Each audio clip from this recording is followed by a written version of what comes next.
ફોરેનવાળા કૃષ્ણને નથી ગમતું, લાઈક નથી કરતો કૃષ્ણ, નો. અરે, અને આપણે જો આપણી સંસ્કૃતિને, ભારતીય સંસ્કૃતિને, ભારતીય સંસ્કારને બચાવવા હશે તો શરૂઆત આપણાથી કરવી પડશે. હવે આપણે બહુ આગળ બગડીને આગળ નીકળી ગયા છે, પણ વલ્લભ કૃપા કરે તો પાછા ફરી શકીએ, બાકી હવે પાછા ફરવું મુશ્કેલ. વિષય ખોટો લેવાઈ ગયો, પરંતુ સંસ્કાર ને સંસ્કૃતિની વાત આવે ત્યારે હૈયું અંદર બહુ દુભાય છે, એટલે કોક વાર બોલાઈ જાય. વાત કરતા હતા વલ્લભની, તો ઓલું યંત્ર લગાડ્યું હતું ચોટી ઉપરથી કે વલ્લભ ચોટી કપાઈ જાય ને દાઢી થઈ જાય. એ કે એમ? હા. વલ્લભ કે હાલો મારી યાર. વલ્લભનું સ્વરૂપ ને રૂપ તે જેવું હતું, બધાને વિશ્વાસ આવી ગયો કે વલ્લભ પધારશે, એની સાથે જશું તો અમને કાંઈ નહીં થાય. આજે વલ્લભ આપણી પાસે જ છે, આપણી સાથે જ છે. વિશ્વાસ રાખો, કશું જ નહીં થાય. વલ્લભ ત્યાંથી પસાર થયા, કશું જ ન થયું. વલ્લભે એવું યંત્ર લગાવ્યું, દિલ્હી કે આગ્રા, જે યવન ત્યાંથી નીકળે એની દાઢી વહી જાય ને ચોટી થઈ જાય. વલ્લભને બોલાવ્યા, પ્રભુ ક્ષમા કરો, ભૂલ થઈ ગઈ. તો કે તમે મથુરાથી યંત્ર હટાવી લ્યો તો હું તમારા રાજમાંથી હટાવી લઉં. કબૂલ, મંજૂર. વલ્લભનું રૂપ ને સ્વરૂપ જોયું ને, રાજા એવો એનાથી ઓજપાઈ ગયો, એવો એમાં તન્મય થઈ ગયો, એ સ્વરૂપમાંથી બહાર નીકળવું મુશ્કેલ થઈ ગયું. ત્યારે કહ્યું, મારા વાલા, મારી એક વિનંતી સ્વીકારો. બોલો. મારો હોનહાર ચિત્રકાર આપણું એક ચિત્ર બનાવે, કાંઈ વાંધો નહીં. વલ્લભ આવી ગયા ગોકુળ, ઠકરાણી કાંઠે સંધ્યાવદન કરતા હતા. હોનહાર ચિત્રકાર એવો હતો, ઘોડા ઉપર બેઠો બેઠો આમ જોઈને કલમથી ને એવી જ પ્રતિકૃતિ દોરી દે. વલ્લભને જોયા, ઓ બાપા, અને 4-5 વાર ચિત્ર બનાવ્યું તોય બન્યું નહીં. નીચે આવ્યો, વલ્લભને વિનંતી કરી. વલ્લભે આજ્ઞા આપી, તરત એ ચિત્ર દોરાઈ ગયું. વલ્લભનું એ ચિત્ર સિકંદર લોદીન થયા હતો, પછી જહાંગીર પાસે આવ્યું, પછી એના પાસે, અને પછી કિશનગઢના રાજાએ લડાઈ કરીને એમાં પૂછ્યું કે મારે તને ઇનામ આપવું છે. બોલ, શું આપું? તો કે મારા વલ્લભનું ચિત્ર આપો. અને એ કિશનગઢમાં રહ્યું, અત્યાર સુધી ત્યાં હતું. હવે ક્યાં ગયું એની જુદી જુદી પેલી છે, મને પૂરી માહિતી ન હોય ત્યાં સુધી હું અહીંયા બોલી શકું નહીં. તો હા, તો વિશ્રામ ઘાટની અનેક લીલા છે, પણ આપણે બધામાંથી ને જેને કહેવાય ને સાગર ને ગાગરમાં ભરશું. તો એવા વલ્લભના બેઠકજી ત્યાં છે, મહારાણીમાં બિરાજે છે, કેશવરાયજી બિરાજે છે, મુગટ છે, અને સાક્ષાત યમુનાજી બિરાજે છે. તો એવા વિશ્રામ ઘાટે જે વલ્લભકુળ ભેગા આપણે ગયા હોય ત્યાં એમના ગોર પુરોહિત એટલે કે ઉજાગર ચોબાના વંશજ નિયમ લેવડાવે છે, અને આપણે આપણા ગોર પાસે જ્યાં સુધી દોરો હોય ત્યાં તમને કાંઈ ન થાય, થાકેય ન લાગે, કશું જ ન થાય.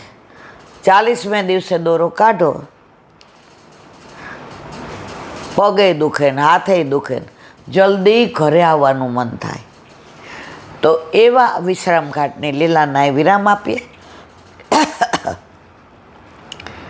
અને ત્યાંથી એક દિવસ મથુરાની અંતર્ગૃહી પરિક્રમા એ કરી અને બધાય પછી પાલમાં જાય. અને કોઈ યાત્રા 35 દિવસની, કોઈ 37, કોઈ 40, એટલા દિવસ બધા પાલમાં રહે. પાલ લગભગ રોજ ફરે.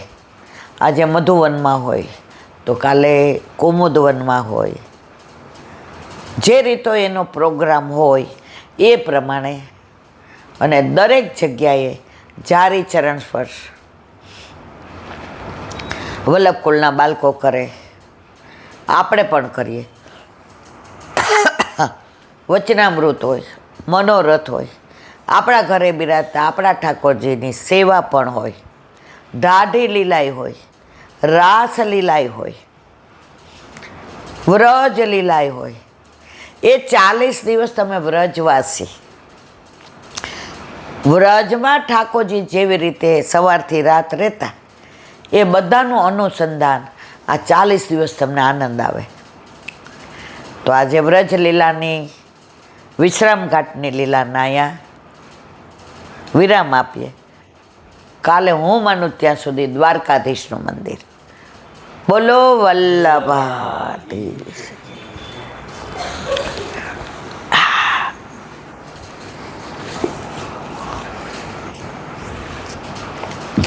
હરિરાય મહાપ્રભુજી.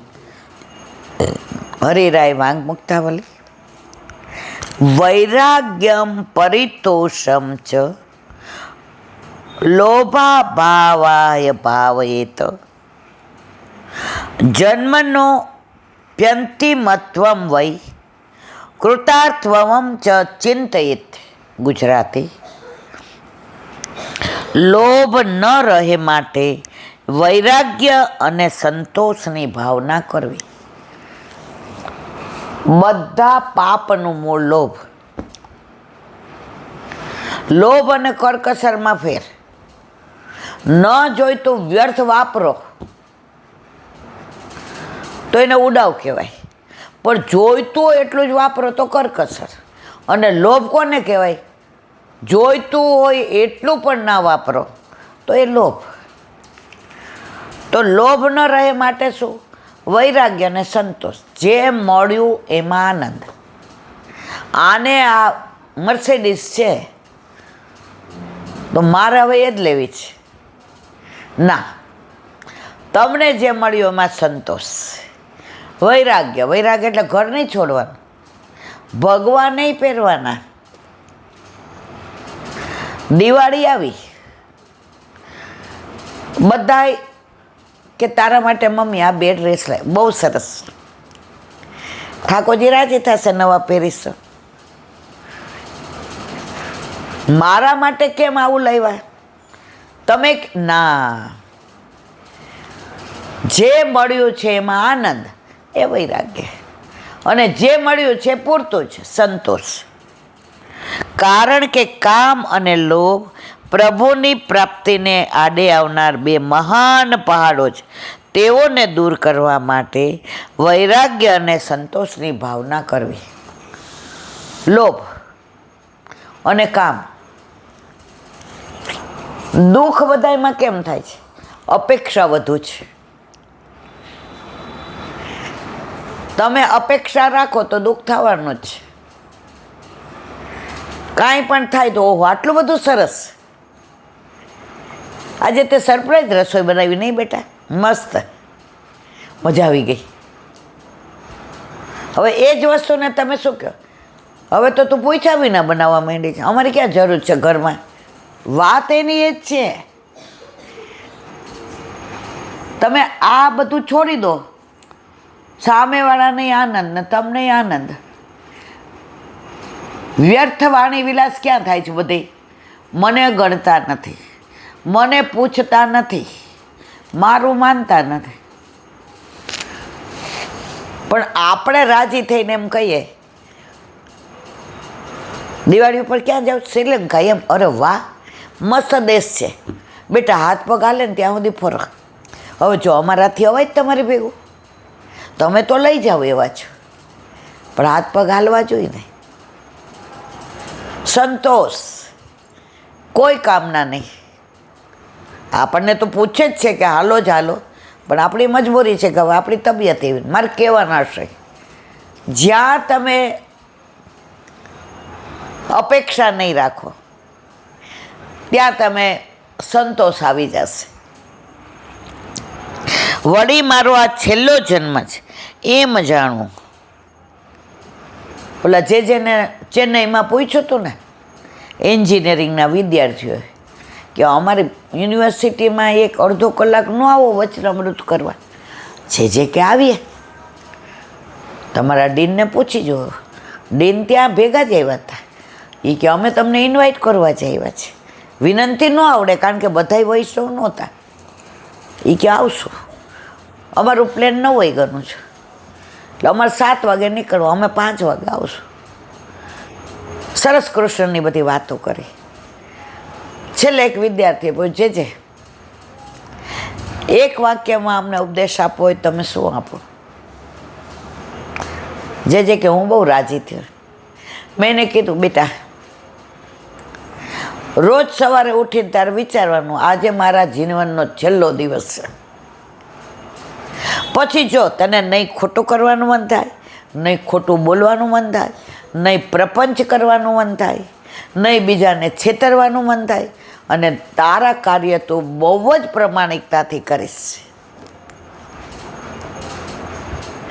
તો આપણે પણ માનીએ કે આ છેલ્લો જન્મ છે, થાય એટલું કરી લ્યો. જો ગયું એ તો હવે આપણા હાથમાં નથી. શરૂઆતમાં મને બહુ એવું થતું હતું કે આ નોકરીને ધંધા કરીને જિંદગી બગાડી, એના કરતાં પહેલાંથી પ્રભુ પધારી ગયા હોત. પણ ઠાકોરજી કે તને બધા રસ ચખાડું ને પછી તું પાછી આમાં આવે નહીં. બધાય ચખાડી દીધા, સંસારનો એકેય રસ બાકી ન રાખ્યો. ઉભા જાય ત્યાં સુધી ચખાડ લે ચાખ. હવે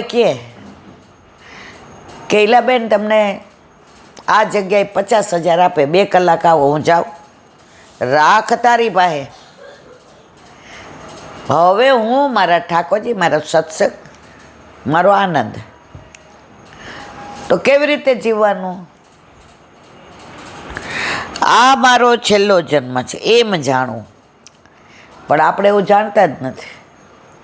આપણે એવું જ માનીએ આપણે અમરપટ, અમે કોઈ દી મરવાના જ નથી. આજે મેં એક વાક્ય સરસ વાંચ્યું, કાં સારા કાર્યોમાં વાપરો, કાં દાન કરો. અહીંયા ભેગો લઈ જવાની કોઈ વ્યવસ્થા નથી. બીજું વાક્ય લખ્યું હતું, નહીતર તમે બેંકના ચોકીદાર છો. અબજો રૂપિયા બેંકના લોકરમાં હોય, ઓલો ચોકીદાર બહાર બેઠો હોય લાકડી લઈને. તમે જાઓ ત્યારે એ મૂકીને જાઓ, ચોકીદારી કરી, વાપરાતો નહીં. અહીંયા ભેગા લઈ જવાની વ્યવસ્થા. આ બધું સાંભળીએ છીએ, સમજીએ છીએ, છતાંય વ્રજમાં ગયા હોઈએ ને તો અડધા પાછા લઈ આવીએ. આ વખતે એક વૈષ્ણવ આપણે ભેગા હતા ને, એ છાનું બધું કરતા હતા. એ બેઠકમાં જાય ને ત્યાં ભેટ મૂકે, બાકી ત્યાં ઓલા વાળવાવાળા હોય, પછી ઓલા અંદર બધા વાસણ સાફ કરવાવાળા હોય, એ બધાને એ 50 ને 100 ને રૂપિયા આપતા હતા. એટલે એકવાર હું જોઈ ગઈ, મેં તો કેવું પડે. મને કહેલા બેન આપણે પાત્રની સેવા કરવાના છે. અહીંયા મેં ના. આપણા બુહારીની સેવા કરવાના છે. મેં કીધું ના. આ જળ લઈ આવે છે આપણે કરવાના છે. તો આજે એ વલ્લભની આપણે બધાય ચારીજી ભરીએ, તમે જો ઢોળી નાખ્યું બધું. વલ્લભને જે આપણે શ્રમ આપીએ છીએ ને, એ મારથી તો મેં નાનપણમાં બધે જારી ભરી લીધી. છેલ્લા 25 વર્ષ બેન હું ક્યાંય જારીજી નથી ભરતી. સર્વોત્તમના પાઠ કરું, ક્યાંક કચરો બચરો પડ્યો હોય તો લઉં કે લૂછી નાખું, અને આ બધાને હું આપું છાનું મનું. કારણ કે એ સેવા તો આપણે કરી નથી શકવાના. મને એની વાત બહુ સાચી લાગી. રિક્ષામાં જતા હતા તો આપણે ઊભા હતા, તમે નહોતા મને લાગે, તમે અંદર જમવા ગયા હતા. એટલે હું બહાર ઊભી હતી તો મને કે હાલો મુખારબિંદ સુધી જાય. મેં કીધું હાલો. તો બેઠા તો એક ભાઈ બેઠો ને એને પગમાં ચંપલ નહોતા, એ કડિયા નાખે જતો હતો અને પગ બળે એવી ગરમી. તો એ ઉતરો ને તો ઓલાએ કીધું 10 રૂપિયા. એટલે આ બેને 10 આપી દીધા, અને સામે ચંપલની લારી હતી.